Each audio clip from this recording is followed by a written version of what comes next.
Bonjour tout le monde, bienvenue, Bonjour à tous. bienvenue à ce webinaire.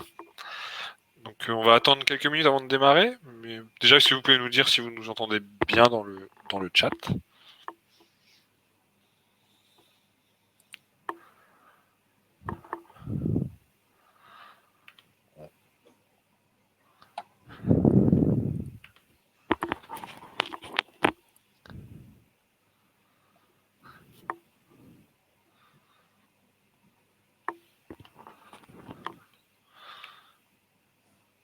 Je vois que... Je vais tester le chat pour voir s'il fonctionne Ouais. bien. On va voir si on nous entend. Après, on va attendre une petite minute pour démarrer.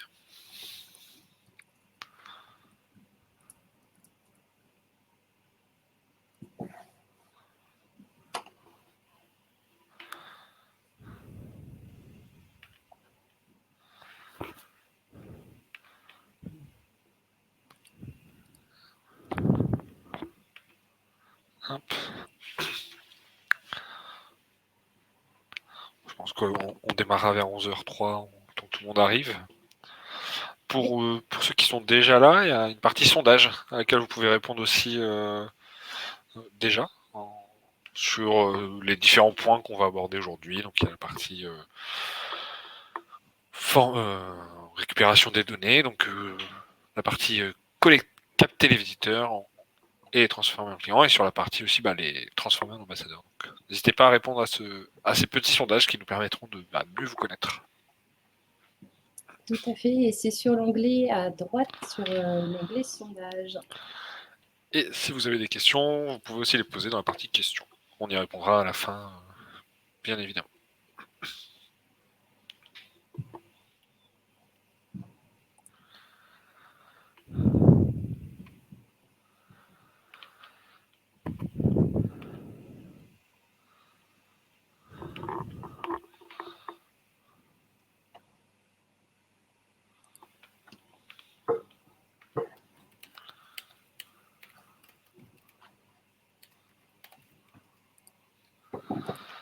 Hop, attends encore un petit peu.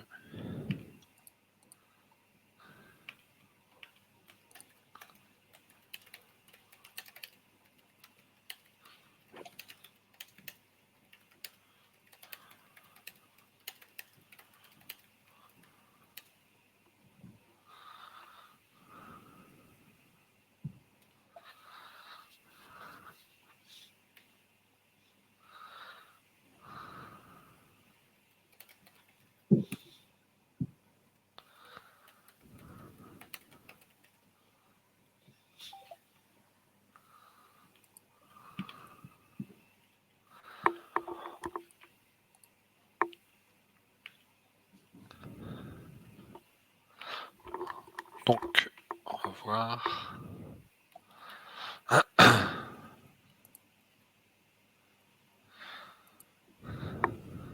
11h03, est-ce que on va peut-être pas tarder à démarrer?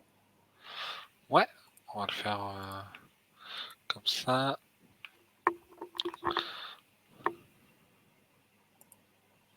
Tu me dis quand tu veux y aller, si on attend encore un peu, moi je suis prêt. Alors, on ne sait pas si les gens nous entendent bien, on n'a pas de retour. Oui. N'hésitez pas à nous dire sur le chat, sur la droite de votre écran, si c'est bon pour vous.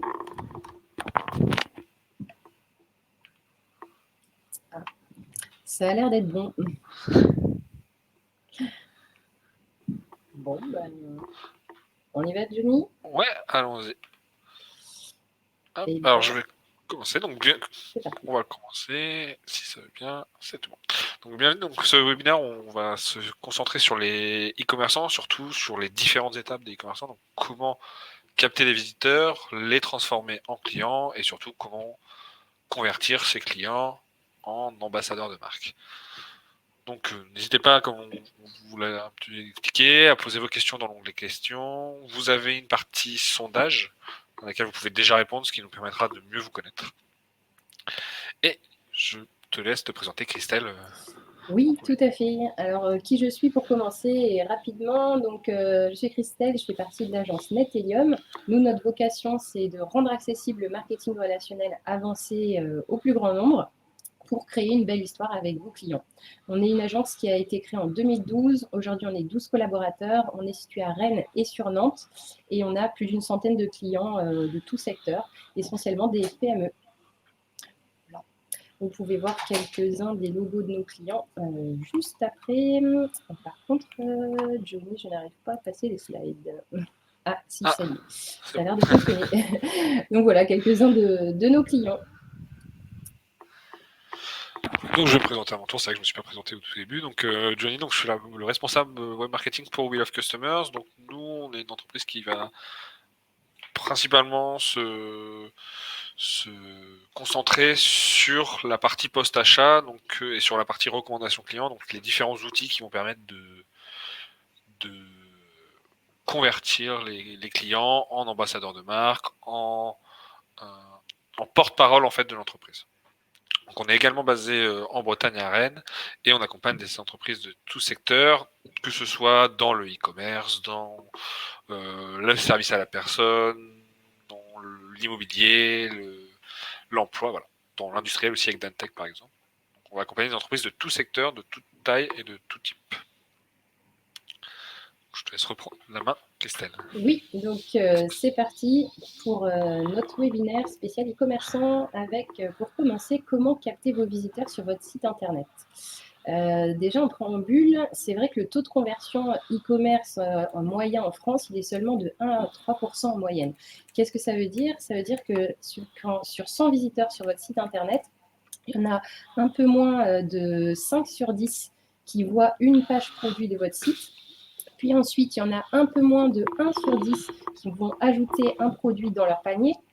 Et seulement, au final, entre 1 et 3% qui vont passer à l'acte et acheter sur votre site internet. Pourtant, c'est vrai que tous les autres visiteurs qui sont passés sur votre site, ils ont quand même été intéressés par votre marque. Ils sont peut-être simplement pas mûrs. Et donc, on va voir comment on peut essayer de capter ces visiteurs, capter de la donnée pour essayer de les faire mûrir et passer à l'acte plus facilement.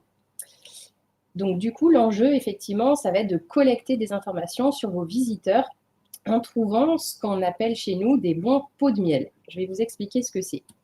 Donc, un pot de miel, c'est un vrai bénéfice à offrir à votre visiteur.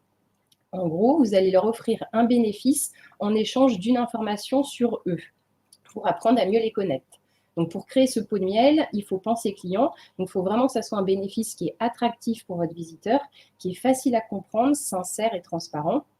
Et penser ROI, retour sur investissement, c'est juste un simple formulaire, quelques minutes, heures à passer pour le créer. Et derrière, vous pouvez obtenir un trésor d'informations sur vos futurs prospects et pour pouvoir les relancer. Donc, quelques illustrations de pot de miel. Vous pouvez par exemple offrir un code promo. Donc ça, vous devez connaître, mais faut y penser effectivement. Donc par exemple, entrez votre email pour recevoir votre code personnalisé. C'est vrai que c'est simple et rapide pour le client. Et pour vous, ça vous permet de pouvoir recontacter les visiteurs via l'email récolté et générer de nouvelles ventes. Un autre exemple d'illustration, vous pouvez proposer une inscription à un événement. Donc, par exemple, ici, c'est une inscription pour les ventes privées. Donc, c'est simple et rapide pour le client. Ça vous permet de mieux connaître vos participants en proposant des questions optionnelles. Donc, par exemple, ici, quelle est votre date de naissance? Et pour vous qui organisez l'événement, ça vous permet de l'adapter au mieux, cet événement, et ensuite de pouvoir recontacter ces participants en les remerciant, en leur proposant un questionnaire de satisfaction, et aussi de leur proposer pour information les prochains événements à venir. Et en faisant ceci, vous entretenez la relation avec ces visiteurs et ces potentiels prospects qui vont passer à l'acte sûrement dans les prochains mois. En tout cas, ça va être le but de les faire passer à l'acte. Une autre illustration de pot de miel, vous pouvez proposer l'inscription à des alertes. Donc en e-commerce, les plus connus, c'est effectivement, donc premier exemple, je souhaite être alerté du lancement de la collaboration de, donc là c'est pour notre client No Name et la Méduse, et vous en profitez pour pousser l'inscription à votre newsletter. Ou alors, je souhaite être informé quand le stock sera de nouveau disponible sur ma pointure de chaussures. qui est actuellement épuisé. Donc ça, c'est super parce que ça permet au client d'être le premier au courant sur l'info qu'il souhaite. Et pour vous, c'est juste un simple formulaire à mettre en place qui va vous permettre ensuite de récolter l'email de ces visiteurs et de les recontacter au bon moment sur une information en plus qui les intéresse et potentiellement de les transformer en vente. Encore d'autres illustrations, mais il y en a vraiment pléthore. Donc, vous pouvez aussi vous aider des jeux. Donc, il y a plusieurs types de jeux possibles. Et les jeux, c'est super, c'est des vrais bénéfices pour les clients, c'est des lots à gagner. Il faut que ça soit facile à jouer. Et pensez aussi retour sur investissement. Le seul coût important vraiment de la mise en place d'un jeu, c'est la valeur des lots, du lot ou des lots. Ces jeux, ça vous permet de collecter des informations sur vos contacts et prospects, de pousser l'inscription à une newsletter et ensuite, toujours pareil, de pouvoir recontacter vos contacts pour les pousser à acheter un peu plus tard. Donc, quel type de jeu vous pouvez proposer? Vous pouvez proposer des jeux permanents, par exemple, un simple petit quiz chaque mois sur votre société, une ou deux questions sur votre marque, par exemple, qui mène à un tirage au sort chaque mois. Ça incite en plus les gens à revenir chaque mois pour essayer de gagner le lot en question. Et comme ça, les gens aussi reviennent sur votre site internet pour jouer et voir votre marque chaque mois.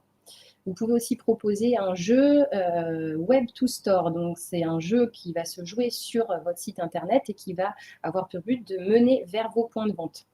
Donc, par exemple, ici, pour Freelance, ce qu'on a fait, c'est qu'on a mis en place un jeu qui délivrait un code secret sur le site e-commerce. Et ce code secret, il fallait le tester dans une boutique Freelance avec un code qui ouvrait une boîte qui permettait de gagner la paire de chaussures de ses rêves. Donc là, en plus de connaître vos clients qui arrivent sur votre site internet, vous les renvoyez dans vos boutiques. À l'inverse, vous pouvez faire l'inverse aussi, un jeu en magasin qui renvoie vers votre site internet. Donc là, c'est pareil, c'est pour essayer de collecter de la donnée sur vos clients qui passent en boutique, mais que vous ne connaissez pas encore parce qu'ils ne veulent pas prendre, par exemple, votre carte de fidélité. Vous leur donnez, par exemple, un petit coupon qui leur permet d'aller jouer sur votre site internet et effectivement d'apprendre à mieux les connaître pour pouvoir les relancer plus tard. Et toujours bien pousser l'inscription à vos newsletters dans ces formulaires, puisque ça vous permettra ensuite de leur proposer des actualités sur vos produits et sur votre marque. D'autres petits exemples de jeux, vous pouvez aussi proposer des sondages ou des votes sur des articles de votre choix. Vous pouvez proposer des jeux instant gagnants. Donc là, c'est très simple. Sur votre site internet, on remplit le formulaire, on sait tout de suite si on a gagné ou perdu. Ou encore, penser aux tests de profil ou autodiagnostic. Donc là, le bénéfice pour vos visiteurs, c'est très clairement d'obtenir un autodiagnostic sur quelque chose qui les concerne. Donc là, pour notre client Envie de bien manger, c'était découvrir quel type de cuisinier vous êtes, quel est votre profil de cuisinier en cuisine, et recevez un livre de recettes correspondant à votre profil de cuisinier. Donc c'est attractif pour l'internaute qui passe sur votre site, et ça l'incite à vous donner des infos le concernant en échange du bénéfice. Donc des idées de pots de miel, il peut y en avoir plein, il faut trouver les bons. Et vous voyez qu'une fois que vous avez commencé à récolter de l'information sur vos contacts, ça change tout. Parce qu'au départ, votre visiteur sur votre site web, il est anonyme, donc vous ne pouvez pas du tout le recontacter. Puis une fois que vous commencez à avoir son prénom, son nom, son email, et puis savoir qu'il a des enfants, qu'il n'aime pas, qu'il adore les promotions et qu'il a acheté il y a 6 mois mais qu'il n'est pas encore revenu, et vous allez pouvoir vous adresser de façon personnalisée à lui. Et quand on s'adresse de façon personnalisée à un contact, forcément, ça a beaucoup plus d'impact. Ce qui nous amène à la deuxième partie. Donc là, on a vu comment essayer de capter de la donnée, de l'information sur vos visiteurs sur votre site internet. Et maintenant, on va voir comment on fait pour convertir ces prospects, parce qu'à partir du moment où vous avez de l'information sur vos visiteurs, ça devient un potentiel prospect. Comment on va faire en sorte de les passer en clients et ensuite de fidéliser ces clients? Et bien, c'est grâce au marketing automation qu'on peut faire ceci de façon plus facile. Qu'est-ce que c'est que le marketing automation ? C'est une communication qui va être ciblée, personnalisée et déclenchée automatiquement suite à une action de votre contact. Donc, petit 1, vous avez l'illustration juste en dessous, donc un message qui va être personnalisé avec le nom, prénom, par exemple, de votre contact et ce qu'il vient de faire, en fait. Ça, par exemple, ici, il a un intérêt pour un programme immobilier, Champi.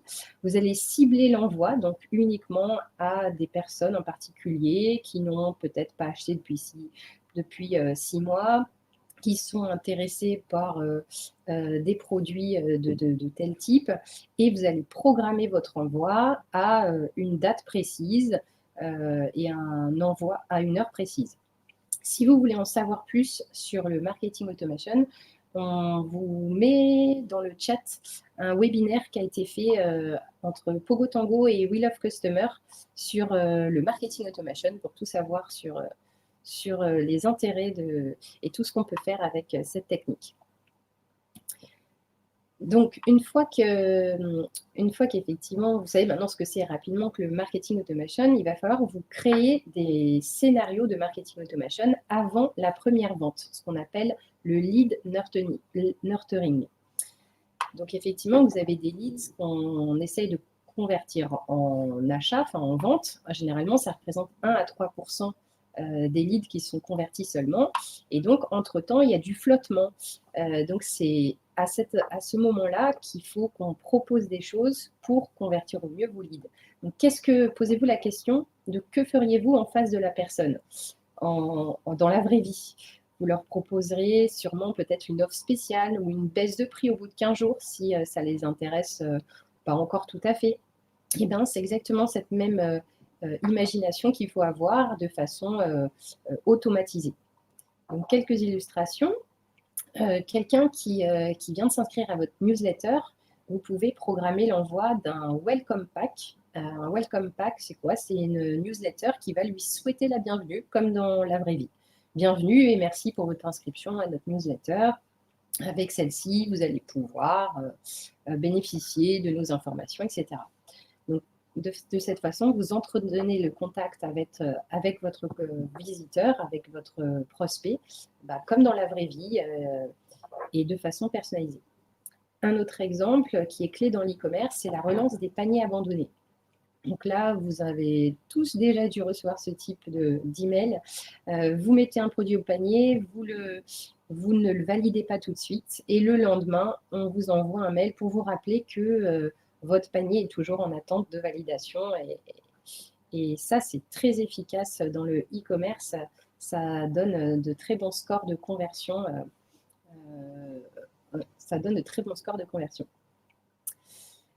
Dernière petite illustration, vous pouvez aussi demander des informations complémentaires pour mieux les connaître. Donc, par exemple, ici, pour notre client comptoir de la mer, une fois l'inscription à la newsletter effectuée, ils demandent effectivement à leur contact de choisir leurs univers favoris. Est-ce que c'est la pêche, la mode, le nautisme? Toujours pour mieux les connaître et par la suite leur envoyer des propositions de produits qui sont en rapport avec leur centre d'intérêt. Donc ça, c'est les scénarios de marketing automation avant la première vente pour essayer de convertir au mieux vos prospects en clients. Et puis, une fois qu'ils sont passés à l'acte, vous pouvez faire en sorte de mieux les fidéliser. Donc là, c'est pareil, il faut réfléchir aux occasions de reprendre contact avec vos clients. Donc, ça peut être juste un mail de remerciement, un mail de conseil d'entretien sur vos produits ou leur proposer une enquête de satisfaction. Donc, quelques exemples. Vous pouvez aussi souhaiter l'anniversaire de vos contacts. Donc, soit l'anniversaire d'achat, ça fait 1 an que vous avez fait votre premier achat chez nous, ou l'adresse, l'anniversaire personnel du contact. Donc, ça permet effectivement, comme dans la vraie vie, de lui proposer une offre, lui souhaiter son anniversaire le jour J ou quelques jours avant. Et ça fait toujours plaisir et ça fait de la présence à l'esprit. Une autre illustration, en post-achat, vous pouvez effectivement demander un fameux avis sur l'expérience que votre client a eu avec votre marque ou avec vos produits. Donc ça, c'est le grand classique. Quelques jours après l'achat ou quelques mois après, selon la fréquence d'achat de vos produits. Donc tout ça, c'était pour effectivement essayer de communiquer avec vos visiteurs pour mieux les convertir en clients. Et quelques autres astuces pour bien convertir au mieux vos prospects. Il est très important de personnaliser vos messages et de cibler.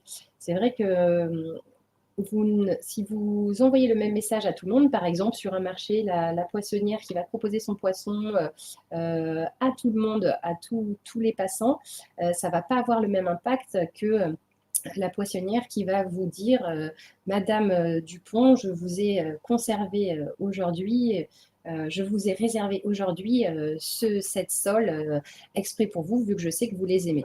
Donc vous voyez, ça n'a pas le même impact quand on personnalise et on le voit dans les scores de taux d'ouverture et de taux de clic des communications qu'on envoie.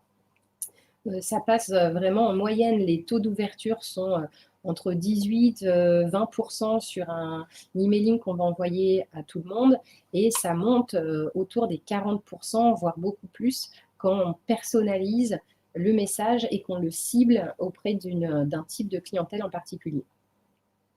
Alors, qu'est-ce qu'on peut personnaliser dans une communication? Plein de choses. Vous pouvez personnaliser donc vos noms et vos adresses d'expéditeurs. Vous pouvez personnaliser la relation, les contenus, votre signature. Donc, par exemple, ici, c'est Olivier de Briocart qui écrit, qui personnalise avec le nom du contact, qui rappelle le produit acheté. Vous pouvez vraiment tout personnaliser. Vous pouvez personnaliser aussi l'objet de votre newsletter, de votre communication avec le prénom, par exemple, de votre contact ou autre contenu. On peut aussi personnaliser des contenus géolocalisés. Donc ici, par exemple, on va afficher au contact les marques qui présentent dans le magasin le plus proche de chez lui. Donc c'est la même newsletter qu'on diffuse, mais en fonction de la localisation du contact, on va afficher des logos de marques différents. Et on peut personnaliser aussi en fonction de l'historique d'achat de vos contacts. Alors, je suis désolée, on a un peu des travaux dans le bâtiment aujourd'hui, ça tombe mal, il y a un petit bruit de perceuse, mais on va faire en sorte que vous nous entendiez bien quand même. Donc, vous pouvez personnaliser vos newsletters avec effectivement l'historique d'achat de vos contacts. Par exemple, ici, en tant que cliente VIP, voilà ce qu'on vous propose. Ou en fonction du produit préféré de vos contacts, de leur tranche d'âge, de leur sensibilité aux promotions. Enfin, il y a vraiment plein de choses, plein de possibilités pour personnaliser. Et effectivement, pour aller un peu plus loin sur la personnalisation avec les données dont vous disposez, vous pouvez encore segmenter vos contacts selon leur valeur client, c'est-à-dire en fonction de leur chiffre d'affaires dépensé. Est-ce que c'est des VIP, des occasionnels, des très fidèles? Et en fonction, personnaliser vos contenus et vos newsletters. Vous pouvez aussi personnaliser en fonction de s'ils aiment ou non les promotions, promophobes, promophiles. Vous pouvez suivre les migrations de segments, combien sont passés de fidèles à VIP ou de VIP à occasionnel, et en fonction, adapter vos communications et essayer de les refaire passer d'occasionnel à VIP. Vous pouvez aussi identifier les inactifs pour tenter de les réactiver.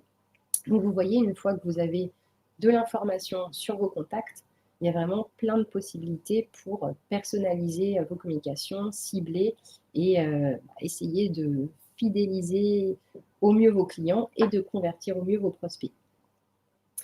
Une dernière petite astuce pour optimiser vos conversions, c'est de ne pas hésiter à utiliser ce qu'on appelle l'A/B testing. Donc, c'est des tests avec deux objets ou deux contenus différents. Donc ici, par exemple, n'hésitez pas à tester deux objets d'email différents pour optimiser vos taux d'ouverture. C'est-à-dire que vous en programmez deux différents, ça envoie deux petits échantillons et au bout d'une heure ou d'une journée, selon votre choix, c'est l'objet d'email qui est qui a donné le plus de taux d'ouverture, qui est le gagnant et qui sera envoyé au restant de votre échantillon. Donc n'hésitez pas à faire des tests, d'analyser vos tests et optimiser en permanence. C'est le secret. Tester, optimiser, analyser. C'est ce qui fera que vous convertirez vos prospects en clients au mieux. Voilà, j'espère que j'ai pas été trop long, peut-être un peu rapide. Je passe la main à C'est Johnny. intéressant. Il y a beaucoup de choses à dire, beaucoup d'exemples, beaucoup Oui, de tout cas, à fait, cas le concrets. sujet est vaste. Du coup, pour enchaîner sur cette partie-là, tu as déjà parlé un peu de la fidélisation, de la. J'ai vu, tu as parlé de parrainage, voilà. Donc, l'idée, ça va être nous, maintenant, qu'est-ce qu'on fait avec ces clients qu'on a réussi à convertir? Comment on les emmène plus loin? Comment on les transforme en ambassadeurs? C'est comment, du coup, on les motive à générer du bouche-oreille. Donc, le premier point, ça va être de pourquoi on va les inciter au bouche-oreille. Pourquoi est-ce que la recommandation client est importante pour l'entreprise, pour la marque. Donc, on voit que le bouche-oreille a un impact sur les décisions d'achat dans 20 à 50% de ces décisions d'achat. Donc, on va devoir inciter les clients à parler de l'entreprise à leurs proches, à l'entourage, à leurs collègues, selon les entreprises. Autre point important aussi au niveau du bouche-oreille, 83% des consommateurs euh, revendiquent, se disent prêts à recommander la marque si leur expérience d'achat a été positive. Par contre, on a une déperdition parce qu'en fait, il y a seulement 29% de ces clients qui vont recommander. Pour différentes raisons. On leur donne l'outil, ils n'ont pas d'outils pour ce bouche-oreille, ils n'ont pas forcément le temps. Vraiment, là, c'est quelque chose qu'il faut analyser. Donc, pour inciter au bouche-oreille, on va avoir besoin d'une information importante qui est la satisfaction client. Est-ce que les clients sont satisfaits? C'est un prérequis pour la recommandation client. On va parler du coup de la satisfaction client, de la fidélisation, de la recommandation. Il est important de distinguer ces trois notions. Parce que la satisfaction, en fait, c'est l'état d'esprit dans lequel. Enfin, l'état dans. La différence, pardon, je recommence. La différence entre ce que le client a attendu et ce qu'il a obtenu. Si son expérience a été meilleure que ce qu'il espérait, du coup, il va avoir une satisfaction positive. À l'inverse, s'il y a de la déception, il va avoir une insatisfaction. On va avoir la fidélisation. Fidélisation, c'est le fait de retenir, du coup, de la rétention, donc de faire revenir les clients dans la boutique, sur le site e-commerce, les faire racheter à nouveau, quand c'est possible. Et la recommandation, c'est l'action.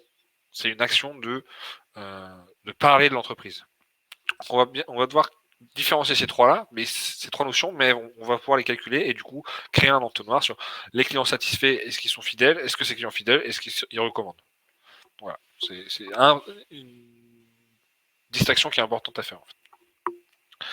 Ensuite, comment est-ce qu'on analyse la satisfaction client? Tu l'as déjà un peu expliqué, Christelle, ça va être une enquête en post-achat par exemple pour mieux cibler les besoins, les freins, les motivations aussi des clients.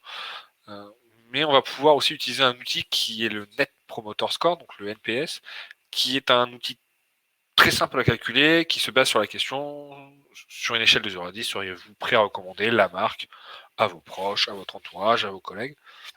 Et en fonction de la note qui va être attribuée, on va pouvoir distinguer différents profils de clients.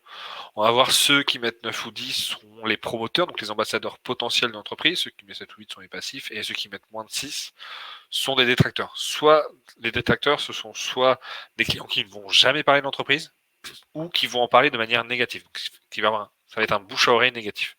Donc c'est important, le NPS est important pour pouvoir cibler les clients, pour adresser la bonne communication. On revient sur la partie personnalisation. Si on connaît ses clients, on peut plus facilement adapter la communication, personnaliser le besoin. Donc on va utiliser le NPS comme première base en fait de la recommandation, donc apprendre à connaître les clients. Une fois qu'on a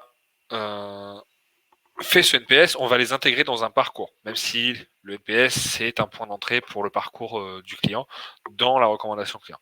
Donc dès l'achat en ligne, on va les envoyer vers le NPS et derrière on va les intégrer dans un scénario avec des outils différents. On va en parler, il va y avoir le parrainage client, on peut inciter les clients à créer du contenu aussi autour des produits de la marque, autour de son service, et on va les faire entrer dans ce scénario qui est automatisé. On revient encore une fois au marketing automation, qui est un point clé dans cette recommandation, dans la fidélisation des clients. Donc comme je viens de vous le dire, il faut inciter ces clients à interagir, agir pour la marque, mais surtout interagir avec la marque. Donc ça va passer par le partage de contenu. Donc inciter les clients à créer du contenu sur la marque. Donc je viendrai après, mais ça peut être des photos, ça peut être des vidéos en ligne sur les réseaux sociaux. Et surtout, on va avoir le parrainage client qui est directement adressé à ses proches. Donc il faut inciter ses clients au partage de contenu. Comment ça se présente? En fait, c'est tout simplement le partage de contenu, donc le contenu client, ou plutôt souvent c'est l'anglicisme qui est utilisé, donc UGC pour User Generated Content. Les clients en fait vont poster des photos des produits de manière soit naturelle, soit justement, c'est là où ça devient intéressant, soit vous pouvez leur demander de le faire en échange de récompenses. Là, on prend l'exemple, ici on a Johnny Dog Store, donc un client de Johnny Dog Store qui est une entreprise, un e-commerçant qui propose des harnais sur mesure pour les chiens. Là, le client a mis directement la photo en citant directement l'entreprise. Donc, on est sur du contenu. On va avoir aussi pour la partie de droite, ça va être plutôt là pour une personne qui court beaucoup. Donc, c'est Loïc, le fondateur de We Love Customers, pour le citer, qui court beaucoup et du coup qui a mis en avant les chaussures qu'il utilise pour promouvoir en fait les chaussures ASICS. Donc voilà, on crée du contenu de manière naturelle où on peut demander au client de le faire et derrière l'intérêt c'est de le réutiliser sur son site pour créer du contenu en fait le contenu qui va être généré par les clients, vous allez l'intégrer sur votre site internet ou sur vos réseaux sociaux. Et ce qui est intéressant, et là on revient au premier point qu'a évoqué Christelle, ça va être ça va permettre de rassurer les prospects et du coup d'améliorer le taux de conversion. Donc on est vraiment dans un cycle en fait très important à ce niveau-là. Donc pareil, l'entreprise va inciter ce que je disais. Certains clients vont poster naturellement les photos s'ils sont satisfaits. C'est déjà du bouche à oreille positif, mais informel. Mais aussi on peut forcer, demander aux clients de créer du contenu.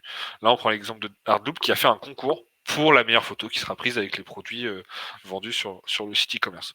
Donc c'est très intéressant de ce point de vue-là, parce que ça va permettre d'avoir une mise en situation des produits et du coup d'avoir une parole plus honnête, plus libérée et plus puissante envers les prospects et les visiteurs. Ce qui est important du coup si on n'incite pas les clients à le faire, si on leur demande pas de parrainer, il faut que eux le fassent d'eux-mêmes.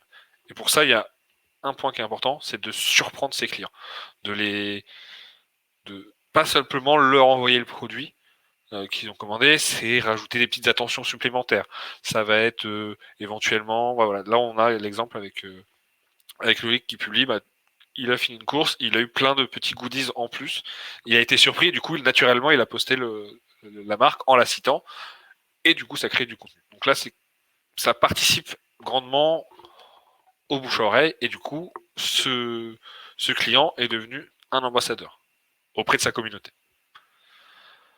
On a d'autres moyens aussi d'inciter les clients on a d'autres moyens plutôt de transformer les clients en ambassadeurs, pour reprendre un peu la thématique. C'est surtout en leur proposant des missions. Ce que nous, chez We Love Customers, on appelle des missions, en fait, c'est améliorer l'engagement client en passant par des petites étapes. Là, si on prend l'exemple de Dantec, donc qui est le mini lave-vaisselle français, on va demander aux clients soit d'organiser une réunion physique avec des proches, ou d'organiser un live sur les réseaux sociaux, en l'occurrence je crois que c'est Instagram, ou peu importe, ça peut être sur Facebook aussi. Et du coup là, la personne va s'inscrire à cette mission en échange d'une récompense. Pour un texte, ça va être un virement, ça peut être de la carte cadeau, ça peut être une promotion, mais ils vont faire participer, donc interagir, je reviens sur ce terme-là, faire participer les clients autour de la marque et en parler autour d'eux. Donc l'émission, c'est quelque chose qui est très très intéressant, surtout ça peut être automatisé et ça permet du coup d'améliorer encore plus le retour sur investissement puisqu'on va créer du bouche à oreille. Pour créer du bouche à oreille, on a aussi un format plus classique mais toujours très intéressant qui est le parrainage client, qui est plus individualisé. Si je reprends le cas d'Antech, là c'est une personne qui va faire une vidéo avec 10, 15, 20 personnes pour présenter le lave-vaisselle. Le parrainage, on est vraiment sur c'est individualisé. C'est une personne qui parraine une autre personne. Ou qui va parrainer d'autres personnes, mais c'est toujours une personne vers une personne. Pardon. Là, encore une fois, pour inciter au bouche-oreille, inciter à la recommandation client, on va devoir automatiser, digitaliser le parrainage. On va, on va intégrer le client dans un parcours, dans un scénario d'email de marketing automation de l'achat. On va détecter les ambassadeurs, comme je disais tout à l'heure, avec le NPS. On va, en fonction de leur note, s'ils mettent 9 ou 10 qui sont prêts à recommander, on va les orienter vers le parrainage. Le filleul aussi va rentrer dans un tunnel de conversion. Et on vient dans cette partie de marketing automation qui est très intéressante.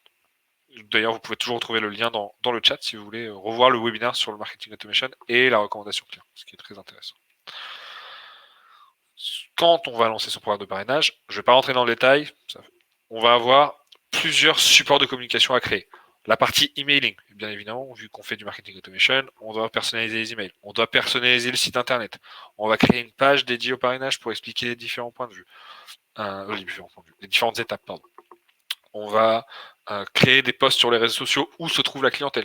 Si votre e-commerce est basé sur... la clientèle de votre e-commerce est sur Instagram, vous allez communiquer sur Instagram. Si c'est sur Facebook, vous allez communiquer sur Facebook. Donc là, c'est très important d'utiliser les réseaux sociaux pour communiquer sur le programme de parrainage.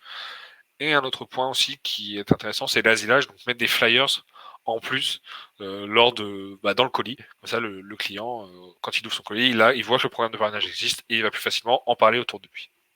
S'il est satisfait, s'il est fidélisé aussi. Toujours dans le même point de vue.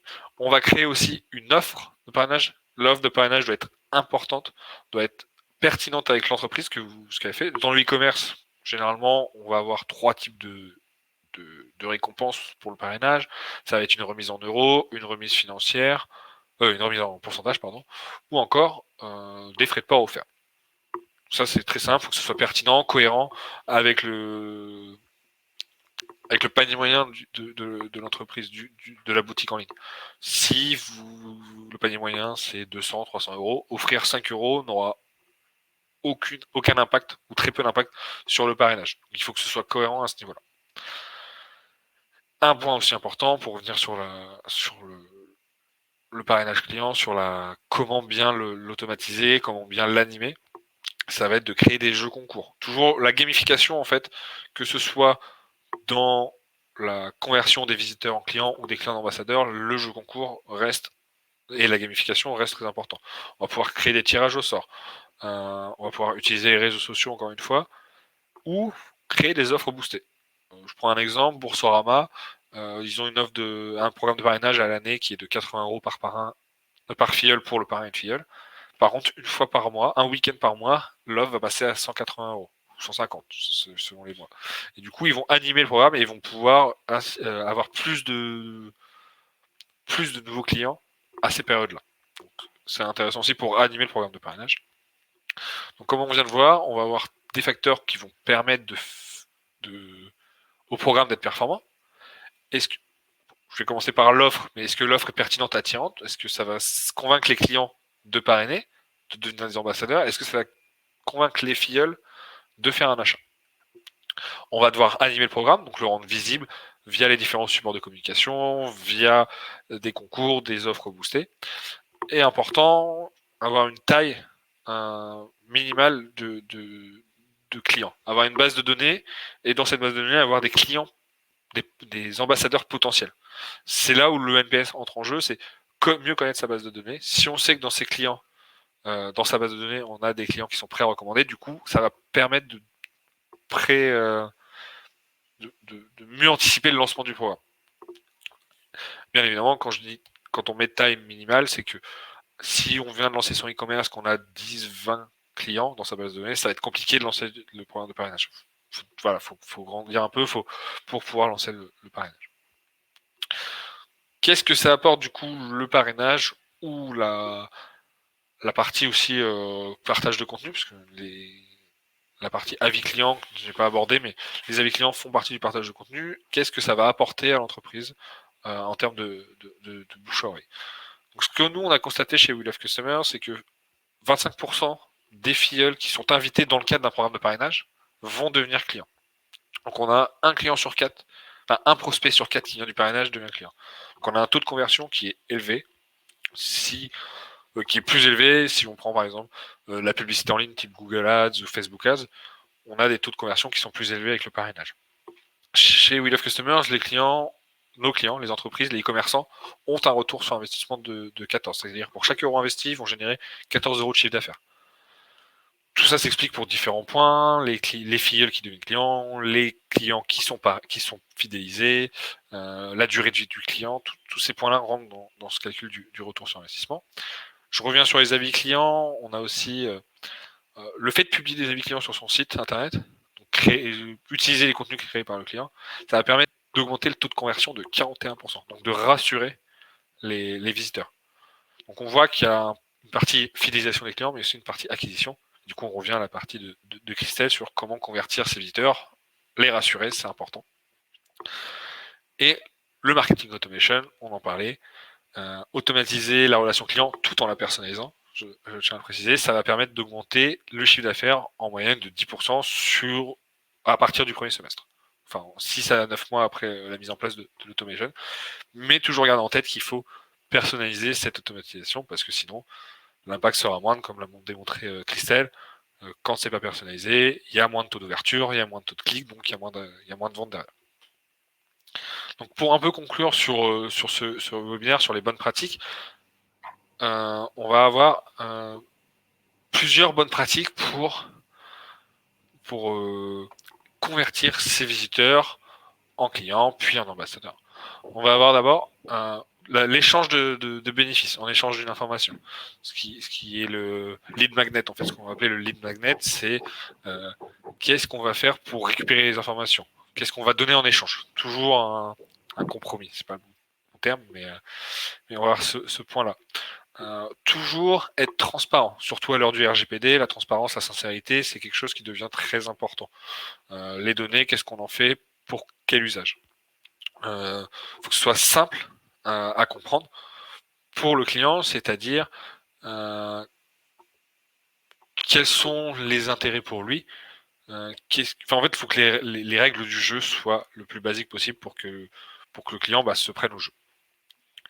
On va toujours dans la même thématique RGPD, il faut respecter le client, ses données, tout en personnalisant la relation. L'automatisation, comme on vient de le voir, c'est très important parce que ça permet déjà de gagner du temps pour vous, mais tout en augmentant son chiffre d'affaires. Et enfin, on va avoir 3 points aussi importants, c'est apprendre à connaître sa clientèle, à la fois par les données, mais aussi par les feedbacks, d'où l'importance des avis clients, la satisfaction client. Une fois qu'on connaît mieux sa clientèle, on va pouvoir l'inciter à la recommandation, faciliter le fait de partager les contenus en ligne, sur les réseaux sociaux ou sur des plateformes dédiées.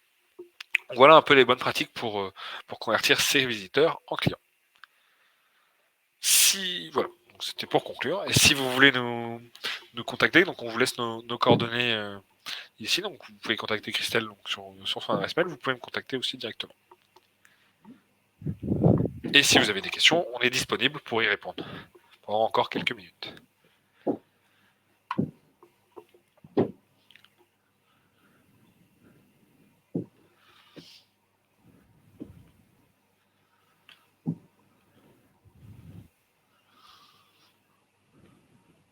C'est vrai que c'était assez dense et rapide. Oui, il y a beaucoup de choses à dire. Il y a beaucoup de sujets là, on a tiré le fil d'un bout à l'autre.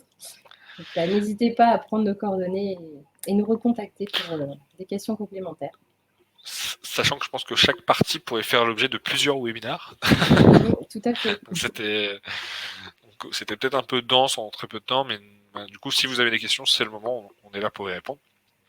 Et comme vient de le dire Christelle, vous avez nos coordonnées, elles sont disponibles devant vous. Et nous aussi, on est disponible pour vous aider, pour répondre. Hop.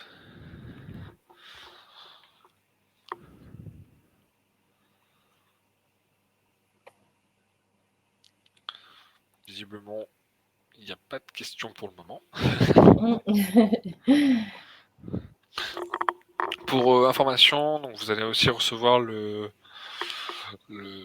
replay aussi dans quelques minutes, et vous recevrez une petite enquête de satisfaction pour mieux comprendre, pour que nous on améliore nos webinaires, donc n'hésitez pas à y répondre Vous allez recevoir d'ici peut-être demain, je pense demain. Voilà. Pour vous informer un peu de la suite des choses.